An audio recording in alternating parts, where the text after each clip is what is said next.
Let's talk about Harvard and UNC, because this wasn't just about affirmative action, this was about Asian kids being quietly penalized through a rigged system called the personal rating. I was debating with this kid who said Asians just lock themselves in their rooms and study. That's why they get dinged on extracurriculars. Straight up, that's ignorant. Asian families know Ivy League schools want more than GPA and SATs. That's why these kids are doing sports, music, volunteering, leadership. They're not blind to the admissions game, and yet, despite doing everything right, Asians were still downgraded on this so-called personal rating. If he were telling the truth, he wouldn't have told us. Unless, of course, he knew you wouldn't believe the truth, even if you told it to you.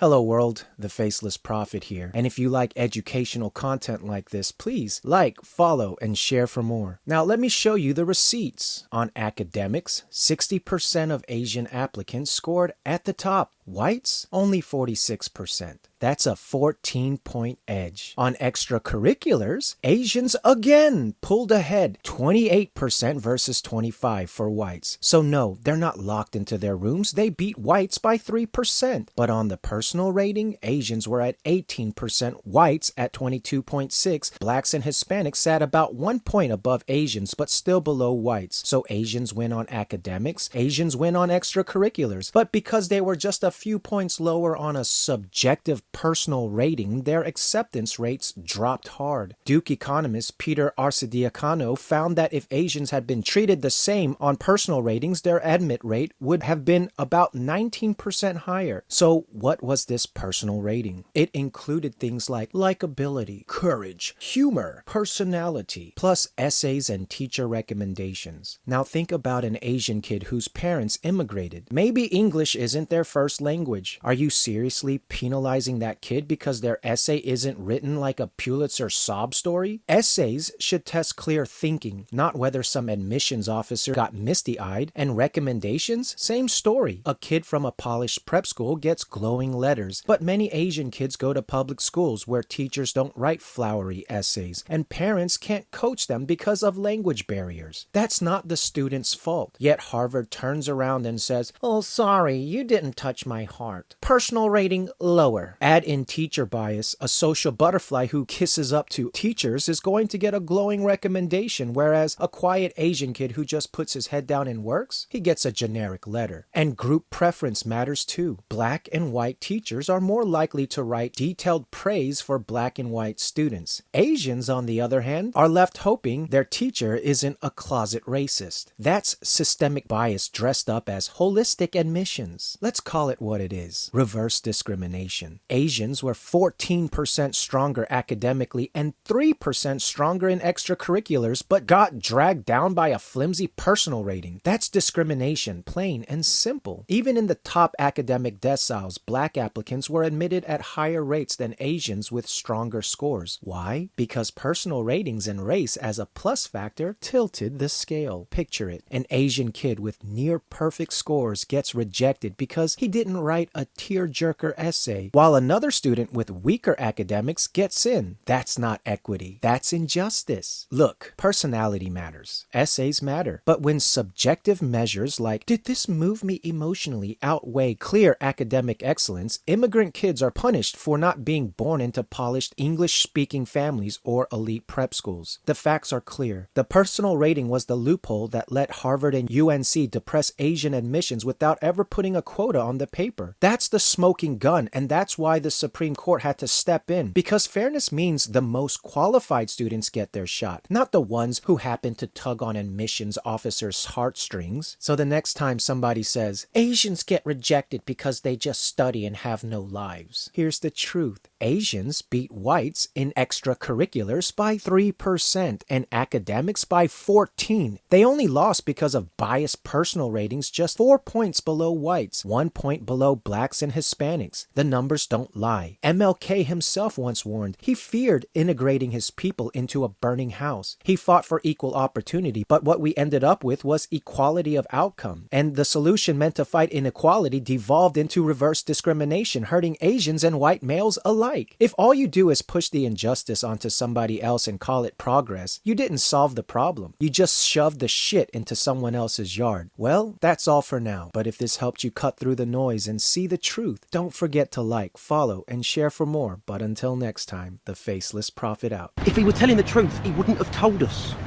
Unless, of course, he knew you wouldn't believe the truth even if you told it to you.